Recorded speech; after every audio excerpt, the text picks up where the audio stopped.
வணக்கம் கைஸ், நான் உங்களுக்கு ரூபேஷ். இன்னைக்கு உங்களுக்காக ஒரு ஃபேண்டாஸ்டிக் ஒரு சூப்பராக ஒரு salt and pepper broccoli ready பண்ணுறேன். அதை எப்படி ரெடி பண்ணுறோம் வாங்க நம்ம கூட வீடியோவில் பார்க்கலாம். வீடியோ ஸ்கிப் பண்ணாமல் ஃபுல்லாக பாருங்கள். செம்மையாக இருக்கும் இந்த ரெசிபி. நீங்கள் கண்டிப்பாக வீட்டிலே ட்ரை பண்ணி சாப்பிட்டு பாருங்கள். உங்களுக்கு வீடியோ பிடிச்சிருங்க லைக் கமெண்ட் ஷேர் எல்லாமே பண்ணி கொடுங்க. அப்புறம் இன்னும் ஒரு ரிக்வெஸ்ட்னா கண்டிப்பாக நம்ம சேனலுக்கு சப்ஸ்கிரைப் பண்ணோம். நெக்ஸ்ட் நோட்டிஃபை உங்களுக்கு கிடைக்கும். ஃபர்ஸ்ட் நமக்கு தேவைப்படுது இதை கட் பண்ணியிருக்கு ப்ரோக்கோலி சின்ன சின்ன கட் பண்ணியிருக்கு. இதே மாதிரி நீங்கள் கூட கட் பண்ணிக்கலாம் ப்ரோக்கோலி. இதுக்கு கொஞ்சமாக சூடாக தண்ணியிலே சூடாக தண்ணி வைக்கணும். பிளான்ச் பண்ணோன்னா ஒரு பிளான்ச் பண்ணி டக்குன்னு எடுக்கணும். ஜாஸ்தி பாயில் பண்ணக்கூடாது. ஒன்லி பிளான்ச்சிங் மட்டும் பண்ணணும். இல்லைன்னா பாயில் ஆச்சுன்னா அது இதாயிடும், நல்லா இருக்காது. ஸோ பாருங்கள் சூப்பராக பிளான்ச் பண்ணிருக்கு. இதை மைதா மாவு கார்ன்ஃப்ளவர் மாவு ரெண்டுமே 50-50 போட்டு இதை வச்சு நம்ம டீப் ஃப்ரை பண்ணலாம். ஃப்ரை பண்ணால் சூப்பராக கிறிஸ்பியாக ஆயிடும். இந்த மாதிரி டீப் ஃப்ரை பண்ணி இன்னும் நல்லாயிருக்கும். ஏன்னா 50-50 போட்டோன்னா ஆயிலாக உள்ளே போக மாட்டேன். கார்ன்ஃப்ளவர் மாவு மைதா மாவு ரெண்டுமே பாதி பாதி போட்டோன்னா உள்ளே ஆயில் போகாது. ஸோ ரொம்ப நல்லாயிருக்கும், ரொம்ப ஹெல்த்தியாக இருக்கும். ஓகே, இதை நம்ம டீப் ஃப்ரை பண்ணி எடுத்துகிட்டு ஒரு சைட்லேயே வைக்கலாம் கைஸ். இங்கே பாருங்கள் சூப்பராக ப்ரோக்கோலி நம்ம ஃப்ரை ஆயிடுச்சு, நல்லா கோல்டன் கலர் வந்துச்சு. நீங்கள் கூட கண்டிப்பாக ட்ரை பண்ணி பாருங்கள் இந்த ரெசிபி. என் சேனலில் நிறைய ரெசிபி போட்டிருக்கு, 100 ரெசிபி இருக்குது என் சேனல் உள்ள. நீங்கள் கண்டிப்பாக பாருங்கள்.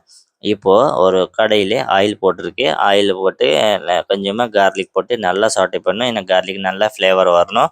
ஸோ கொஞ்சம் ஆனியன் சாப் கூட போட்டிருக்கேன். நான் ஆனியன் சாப் ரெடி கட் பண்ணி வச்சுருந்தா ஆனியன் சாப் கூட ரெண்டுமே வச்சு நல்லா சாட்டை பண்ணணும். நீங்கள் கூட இதே மாதிரி சாட்டை பண்ணுங்கள்.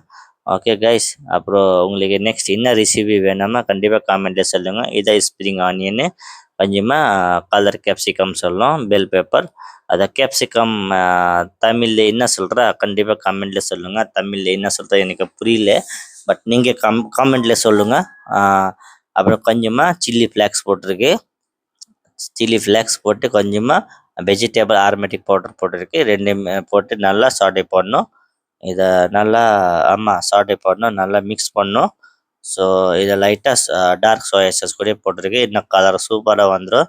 அப்புறம் இதில் லைட்டாக நம்ம பிளாக் பேப்பர் இருக்குது, பிளாக் பேப்பர் கூட போடணும். இங்கே பாருங்கள் சூப்பராக நான் 2 வாட்டி போட்டால் நீங்கள் கூட போடுங்க இதே மாதிரி. ஸோ சூப்பராக இப்போ ஃபைனலி பிளாக் பேப்பர் போட்டிருக்கு. பிளாக் பேப்பர் கூட நீங்கள் கூட இதே மாதிரி போடுங்க. அப்புறம் நம்ம ப்ரோக்கோலி போட்டு லைட்டாக தண்ணி ஊற்றி நல்லா மிக்ஸ் பண்ணுங்க. சூப்பராக ஒரு ஃபேண்டாஸ்டிக் நம்ம broccoli salt and pepper ready ஆயிடுச்சு. நீங்கள் நம்ம வீடியோ பார்க்குறது ரொம்ப ரொம்ப நன்றி. இதே மாதிரி வீடியோ நான் டெய்லியாக போடுறேன். கண்டிப்பாக நம்ம சேனலுக்கு புதுங்கன்னா சப்போர்ட் பண்ணுங்கள், லைக் பண்ணுங்கள், ஷேர் பண்ணுங்கள். நம்ம இதே மாதிரி வீடியோக்கு நெக்ஸ்ட் வீடியோலே பார்க்கலாம். இங்கே பாருங்கள் செம்மையாக ரெடி ஆயிடுச்சு. Thank you guys.